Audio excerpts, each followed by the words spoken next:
friends, and welcome back to Swiftlessons for another lead guitar tutorial. In today's session, I'm going to be breaking down Eric Clapton's classic guitar solo from the Beatles, While My Guitar Gently Weeps. So this is an awesome solo for kind of intermediate level lead players to learn. It's full of melodic licks, some very useful bending techniques, all coming from the minor pentatonic scale in its A position, key of A. So we're going to get started learning that scale, and then from there I'm going to break down the solo lick by lick. You can follow along using my tab at patreon.com/swiftlessons, support the channel there, and gain access to a ton of extra resources for all my popular YouTube guitar lessons. Now, let's get started. Okay, close look at the fretboard. Getting started, first learning the source scales for Eric Clapton's licks here.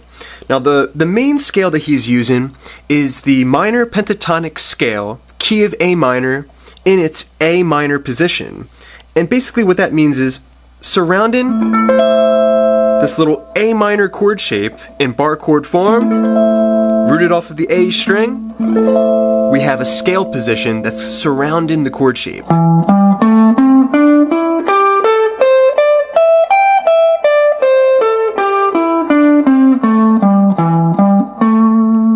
Okay, so that's the main position that Clapton's using when he's playing this solo. Okay, so that was starting on the 5th scale degree, 12th fret, low E string, an E note, going up to 15. Now onto the A string, we have the root note, A going up to C, 12 and 15. Then on the D string, 12 to 14. Okay, that's D and E. Then on the G string, we're going to have 12 and 14 again, a G note, and an A note. Alright, then onto the B string, we're going to have 13 to 15. Make sure you know the notes. That's going to be a C note going up to D. Then on the high E string, we're back to 12 and 15. Okay, and once again, that's E and G.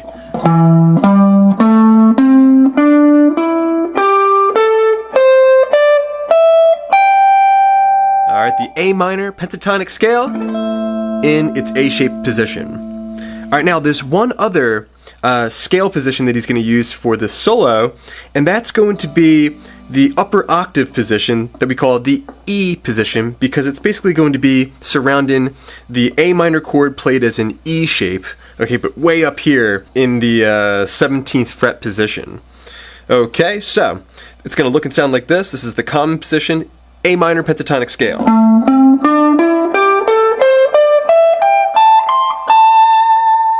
Okay, so this is going to be the 17th fret going up to the 20th fret on the low E string. Alright, then we're going to have the A string, 17 to 19. Alright, the D string, same thing. The G string, same thing. And then on the high E string, we're going to have 17 to 20. And the same thing on the high E string. Put all that together and we've got.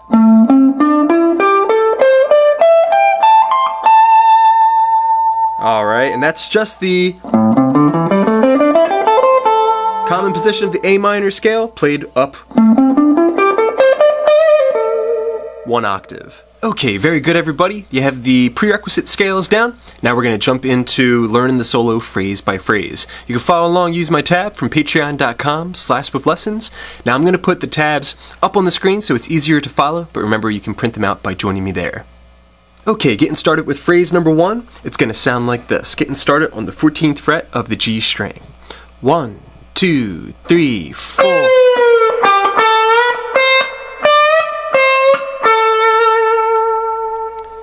Okay, one more time.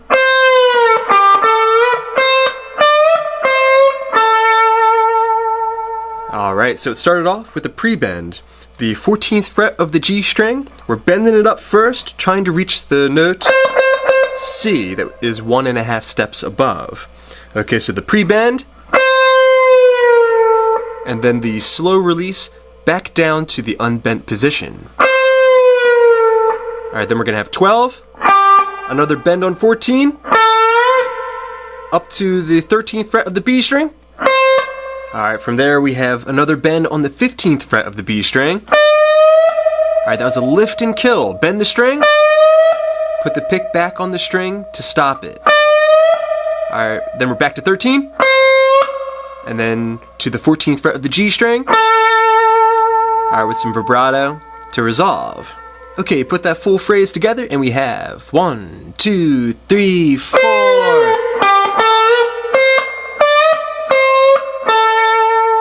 Okay, and I like to do a slight bend on that 13th fret B string before resolving, just to make it a little bit more bluesy. So.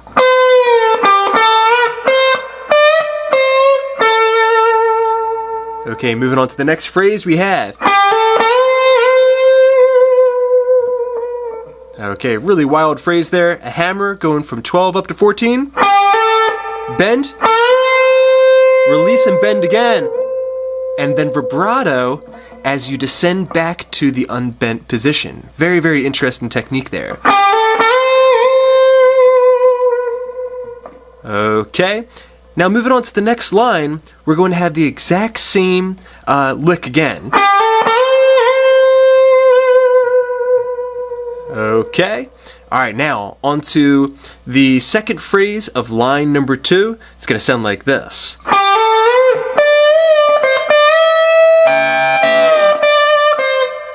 Alright, and then that 13th fret of the B string I just ended on is actually going to get you to the next line. So real slow.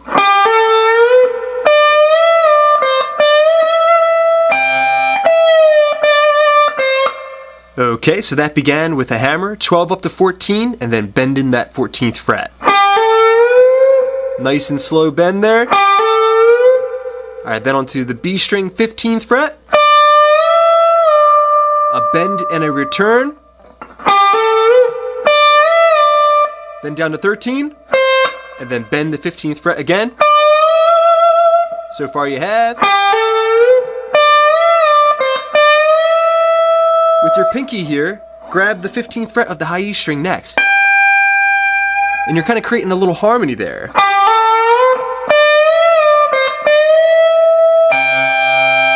Alright, then descend the bend, or release. Okay, nice and slow. Alright, you put that together and we have.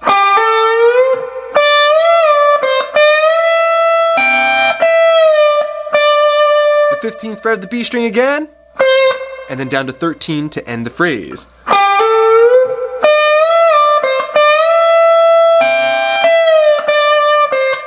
Just like that. Okay, now let's put lines 1 and 2 together, getting started with the count. 1, 2, 3.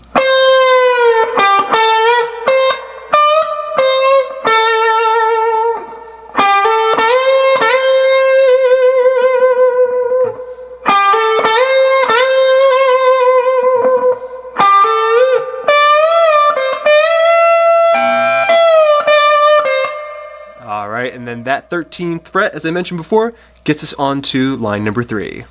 Okay, very good everybody. Now we're moving on to line number 3, getting started playing over the chord E major.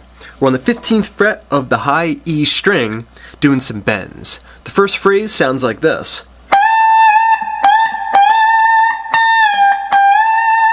One more time, real slow.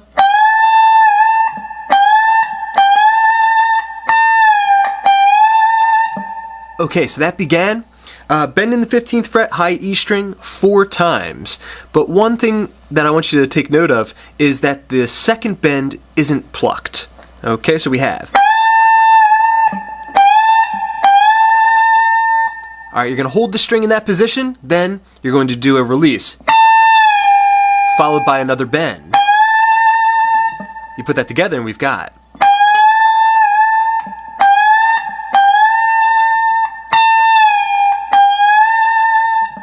Okay, from there we're moving on to the second phrase of line 3. Sounds like this.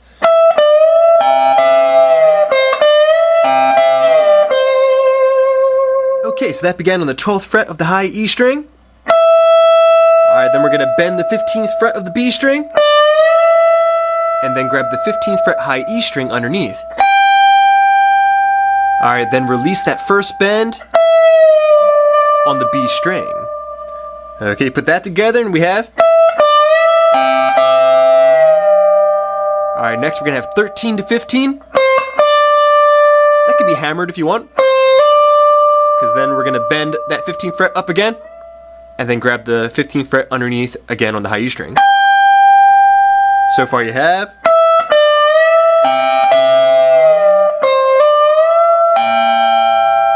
Alright, descend once more, release the bend, before going back to the 13th fret of the B string. Okay, you put that phrase together and we have.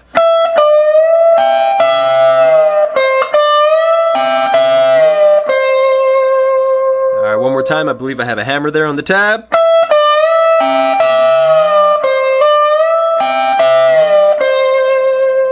Okay, so you can kind of just ride the momentum there. Alright, a hammer and a bend to finish up that phrase. Okay, so far you have on line number 3.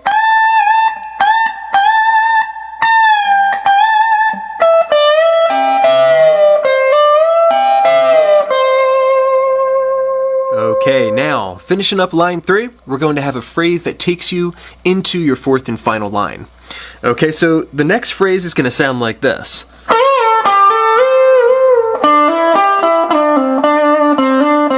Okay, real slow.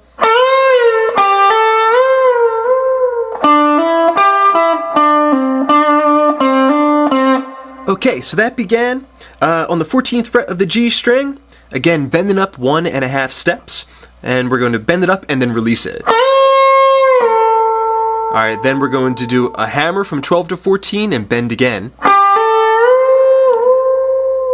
Alright, now we're officially on line number 4. We finished up line 3. We're going to continue by playing 12 to 14 on the D string, up to 12 on G, and then back to 14 on the D string. So far in this phrase you have. Notice how I'm not picking those 2 bends there. That's optional. Alright, then we have. Alright, now moving on to the next measure over G major, we have. Alright, so that was 12 to 10 pull off, back up to 12, and then hammer 10 up to 12, and then back down to 10. Alright, you put that phrase together and we've got, starting from the end of line 3.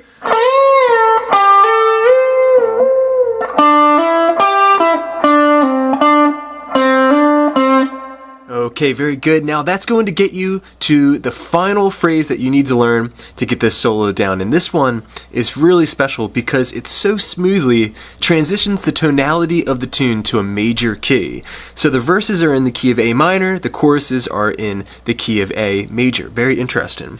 Okay, so the final lick is going to sound like this.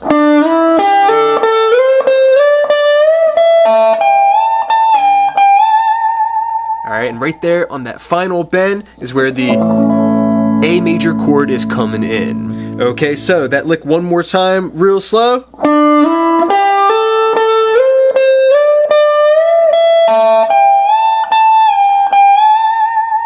Okay, and he's transitioning from the first scale position to the next scale position of the A minor pentatonic scale. Okay, so we slid. We're going from 12 up to 14 on the D string,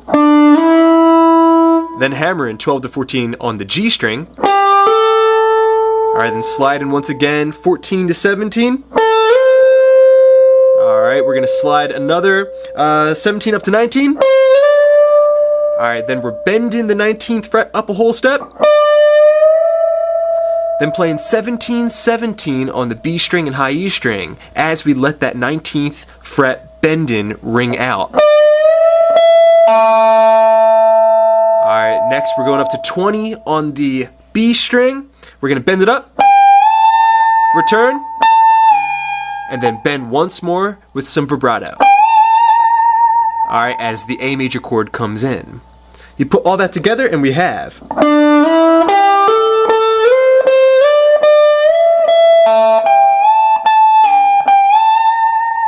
Alright, very good everybody. Now, let's put all that together. We're going to play the entire solo all the way through at a slow tempo. 1, 2, 3, 4.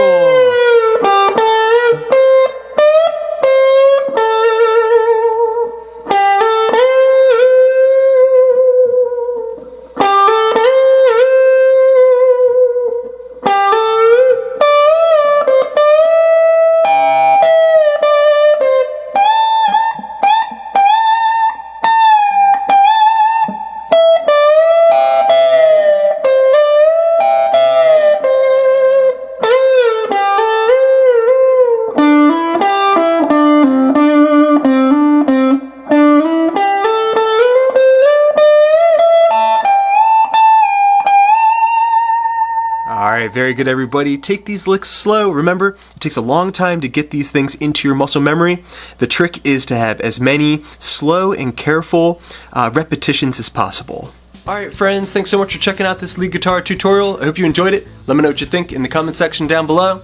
As always, big thanks to my supporters at patreon.com/swiftlessons. Hope you're enjoying all those extra resources.